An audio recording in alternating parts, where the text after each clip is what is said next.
दोस्तों, हम सब जानते हैं कि दुनिया की सबसे तेज छुरी हमारी जुबान है और दुनिया के सबसे खतरनाक हथियार हमारे शब्द हैं, जो बिना किसी का खून बहाए लोगों को अंदर ही अंदर मार सकते हैं।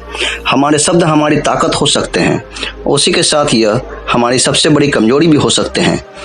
अगर हमें पता चले कि कब, कहाँ और क्या और कितना बोलना है, यदि हम सही समय पर सही इरादे के साथ सही शब्दों का प्रयोग करते हैं तो हम एक सफल व्यक्ति बनाता है।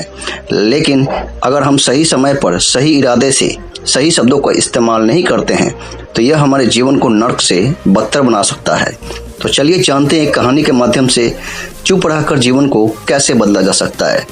दोस्तों, जापान में एक बहुत ही प्रसिद्ध बौद्ध भिक्षु रहा करते थे। उनका नाम रिसाई था।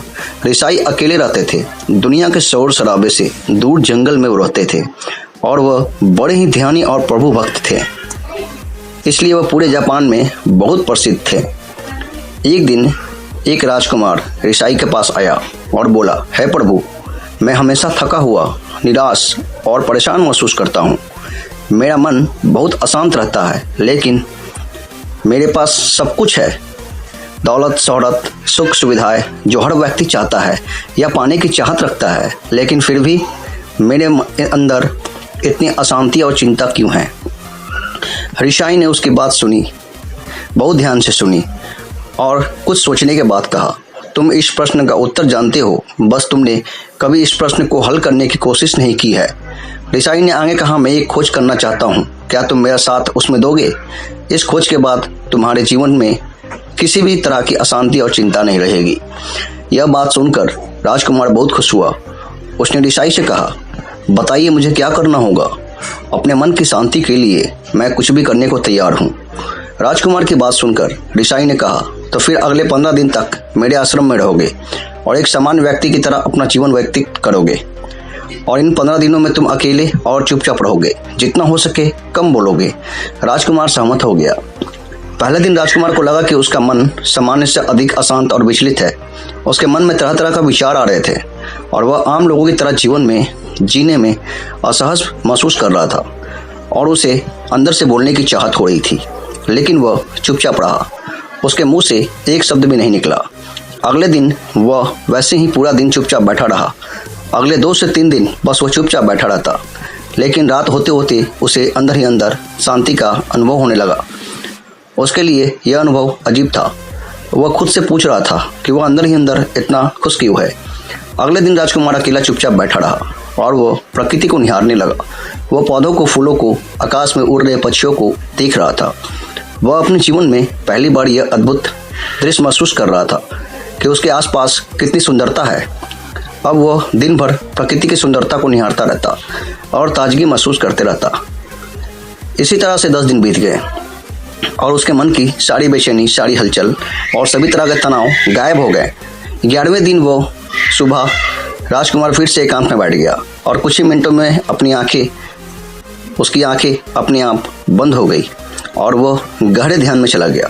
वह पूरे दिन वहीं पर ध्यान लगा के बैठा रहा और गहरे ध्यान में डूबा रहा। ना कोई शब्द, ना कोई चिंता। राजकुमार भीतर से असीम शांति और आनंद से भर गया। राजकुमार अपने बाकी के 4 दिन इसी तरह व्यतीत करने के बाद रिसाई के पास गया और उन्हें प्रणाम किया और बोला, हे भिक्षु महाराज, मुझे उत्तर मिल गया कि मेरे में इतनी उथल पुथल और चिंता क्यों था।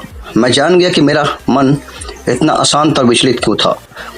रिसाई ने मुस्कुराते हुए कहा, बताओ क्या उत्तर मिला तुम्हें? राजकुमार ने कहा, मैं जरूरत से ज़्यादा बातें करता था। मैं किसी पर भी अपने शब्द और ऊर्जा व्यर्थ करता था।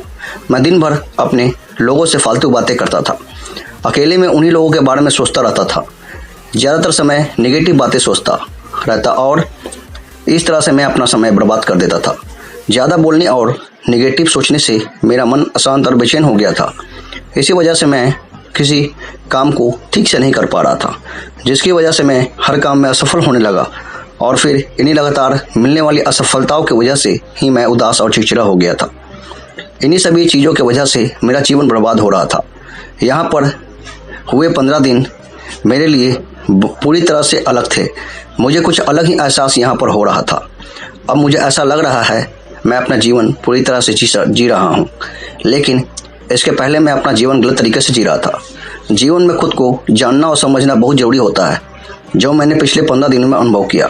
राजकुमार की सारी बातें सुनने के बाद रिसाई ने कहा, सिर्फ तुम ही नहीं, दुनिया में ज़्यादातर लोग ज़रूरत से अधिक बोलते हैं। आज भी लोग ज़्यादातर समय केवल दूसरों को नीचा दिखाने के लिए ही बर्बाद करते हैं। रिसाई ने राजकुमार को चुप रहने का महत्व समझाते हुए एक बार गौतम बुद्ध से उनके एक शिष्य ने पूछा, आप ज़्यादातर चुप क्यों रहते हैं? तब बुद्ध उन्हें चुप रहने के फायदे को समझाते हैं। चुप रहने से व्यक्ति अंदर से अनंत शांति और गहराइयों में होता है। मौन अपने भीतर उतरने की पहले सीढ़ी है। मौन के बिना खुद को जानना असंभव है। खुद को जानने और समझने का पहला नियम है मौन हो जाओ। कम बोलने का कोई नुकसान नहीं है, लेकिन यदि आप ज़्यादा बोलते हैं तो आप अधिक गलतियां करते हैं। अगर व्यक्ति कम बोलना शुरू कर दे तो इन संसार की 90% मुसीबतें अपने आप समाप्त हो जाएगी। जिसने मौन रहने की कला जान ली, वो भीड़ में भी अकेले रहने का कला जान जाता है। एकांत में तो आदमी आनंदित रहता है, दूसरों की उपस्थिति ही तो बेचैनी पैदा करती है। चुप रहने की शक्ति से अधिकतर ऊर्जा को बचा लोगे।